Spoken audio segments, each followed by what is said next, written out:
introduce you to another amigo of mine who I have been friends with for 5 years, actually. But I'll tell you how we became friends. It's kind of funny. So one day I was in Palmas, and I'm cruising my golf cart through Palmas. It's kind of a golf cart community. And all of a sudden, this guy's waving me down. He's like this. And I'm like, what's up? He's like, hey, how's it going? You know, I'm Dave. He's like, is this a cool place to live? I'm like, oh, yeah, this is the greatest place ever. Yeah, you should totally check it out, blah, blah. And then I go, well, here's my number, and, you know, if you need anything, hit me up. And then I left. I kind of took my summer hiatus, and I get back to Palmas, and the guy's like the unofficial mayor of Palmas. With friends, and he's rehabbing a house, and he really matriculated, if you will, into the community, and has become a great sort of community leader and friend. And so Dave, I actually got Dave into crypto. And over time, he started a crypto fund that I think is just great, especially, how many of you are not in crypto yet? Put them up. Yeah, there's a decent chunk of you that are just kind of sitting on the sidelines. It hasn't been your time yet. And what I like about what Dave has created is it's just very easy and simple for somebody that kind of wants to get their feet wet. So I wanted him to come up and share that with you. Dave, are you in the room? Dave Mickelson. Please welcome Dave Mickelson. Come on up, buddy.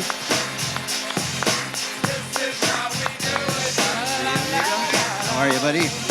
I love you, too. All right. Without Daven, the world would stop spinning. Stop. Making my head All right. explode. So hi, everybody. Okay, so which button That's goes nice. forward? The one that's moving forward, that one right there, yeah. Mm-hmm. Okay. Just call me Big Wave Dave. Everyone else does. I'm in a very rare atmosphere because I'm in the top 1%. Not of net worth, not of well, maybe friends, but I'm probably the oldest guy here. So with that, I'm either irrelevant or super relevant, and I'll let you decide. One other thing I want you to know is that I have a 1-hour presentation, but they're giving me 10 minutes, so I made some notes. I want to make sure I hit all the highlights. So forgive me for that. Anyway, I'm from LA and San Diego, and I have two passions in life. I surf, and I run asset management. I had 2 hedge funds in California, one in private equity, one in consumer debt, and I don't want to give you my sad story, but regulation problems. They didn't like the fact that I was a RIA running a hedge fund. At the same time, I had a securities license. For some reason, that's oil and water, and the regulators hate that. Then my wife got cancer and died, and I said, geez, this is too much trouble. So I just sold everything, had enough money. I just moved to Puerto Rico. I was going to retire. So I found this wreck of a house on the beach. And I decided, you know what, this is a good project for me. So I started building this house. And I met Daven, as you know. He came back to town, and I'm building this huge mansion on the beach. It was a very successful project. In fact, I've got like 8, 9 bedrooms, and just my lovely Ileana, my prometida, she lives with me, and we got plenty of room. So if anyone want to come visit, come on. I got a lot of bedrooms. So, you know, the house was this huge success. Unfortunately, or fortunately as that may be, retirement was a complete zero. I hated it. Yep. So, okay, so the other thing that's real relevant is that when I got involved with the crypto universe, I realized that this is going to change the world. This really is a technology that will, in time, rewrite all the rules of finance, rewrite all the relationships. The blockchain is not just Bitcoin. The blockchain is not just investing in meme coins or whatever. It's basically a financial system that is going to change the world. And I realize that from a perspective that if you just have the young people running it that are excited about it and understand the underlying technology, that's great, except for they're collecting a lot of money and they're managing big pools of money, and they don't have risk management. They don't have security protocols, and they have never lived through the cycles of ups and downs. I said to myself, some of these unfortunate situations are going to crash and burn, and of course they did. Not all of them. Some of them done very well, and they're continuing to do well. But I came up with this, that every fiber of my entrepreneurial brain was telling me, you know what?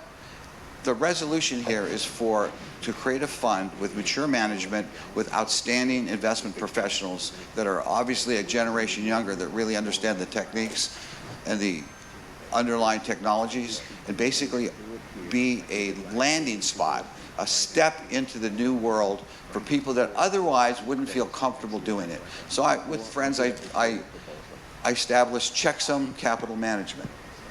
There we go. And essentially,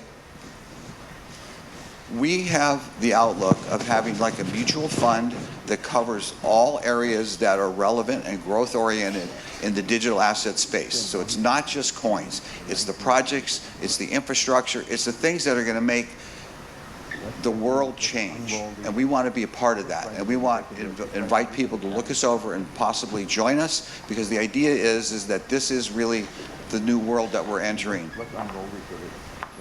So we've had some success, we've had some bumps in the road. Our chief investment officer died in 22, and we had to remake our whole fund, but we did really well. By 23, we were up and running again. We did 114% net return after fees and expenses to our investors in 23, and in 24, we did 44%. So I'm not predicting that we'll always double your money or anything like that. The fact is that it's an unknown. The fact is that you have smart management and you have good investment people, and if you haven't already decided on your own to look into this and become a master of your own portfolio in this, you know, I think that everybody that has money should consider a small allocation to a mid-size allocation to digital assets. And essentially, I'm up here applying for the job of being the manager for that portion of your digital assets that you want invested with well-meaning, experienced, mature people with outstanding people with security protocols. That's essentially what we're doing at Chexham Capital. And essentially, I'm going to go to the next slide, which is basically, this is what I think is everything you need to know about us, which I'm going to read this because I think it's so relevant. We strongly believe that Web3, RWA, which is real-world assets, digital assets, and AI converging with smart contracts will ultimately replace traditional financial products, eliminate the middlemen, and revolutionize how business is done worldwide. That's a lot. You know, it may not be this year, and it probably won't be, but over the next few years, with AI agents on top of smart contracts, they're going to be able to execute business without human interventions, because the contracts are going to allow AI engines to execute trades, whether it be to buy your car or rent your house or make a deal to transport a shipload of wheat to Canada from Africa.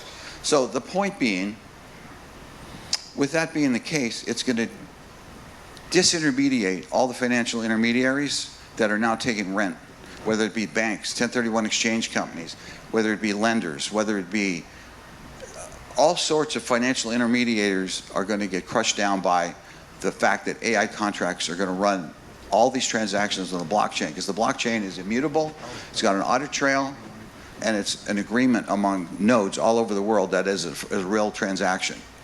So why is that important? The reason that's important is, how are these transactions going to be done? They're going to be done on the blockchain with digital assets. That's why it's going to change the world. Digital assets are going to be more important than fiat currencies. They're already showing signs of that. Even the U.S. with the new administration wants to have a digital asset reserve. Many countries are taking this on. The ETFs with Bitcoin, and now Ripple's going to have an ETF. Those are all good signs that digital assets are really taking off, not just in one little sphere, but in many spheres.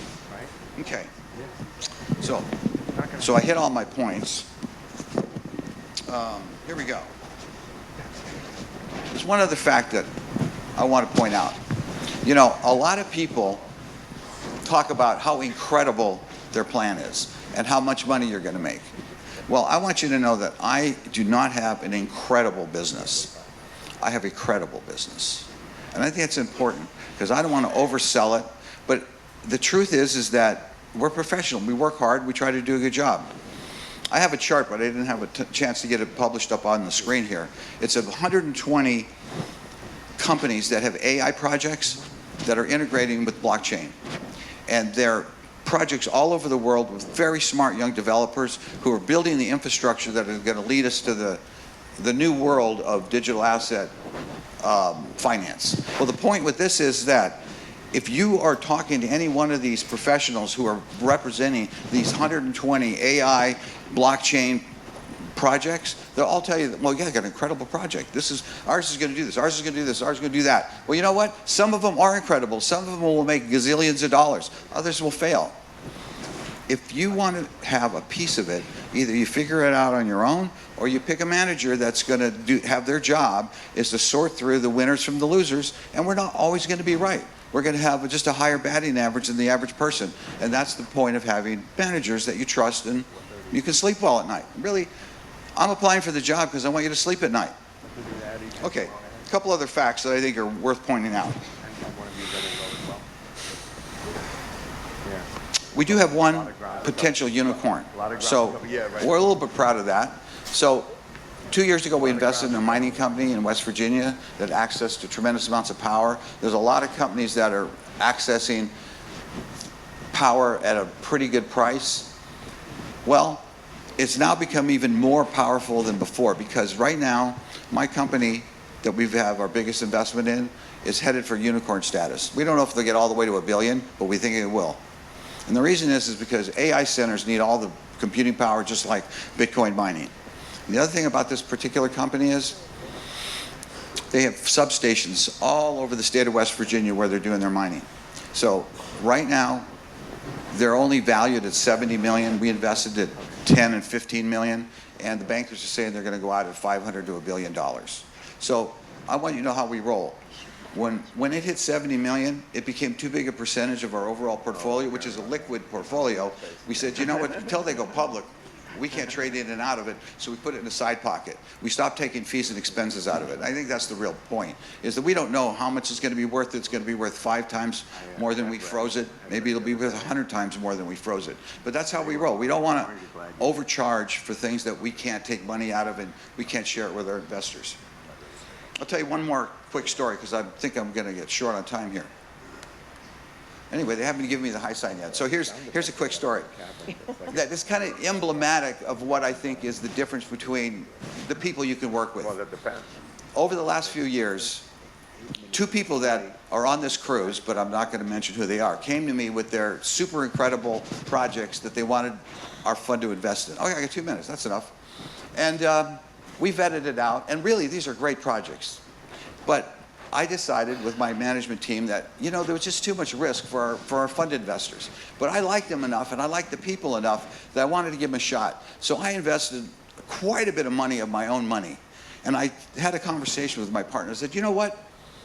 I'll put money in out of my pocket. I'm not going to put our investors at risk. But you know what's going to happen? If any one of these 2 or both of them do well, we're going to make a deal where my fund is going to get at least 20, maybe 40% of the profits that I make with my money. Now, why would I do that? Am I crazy?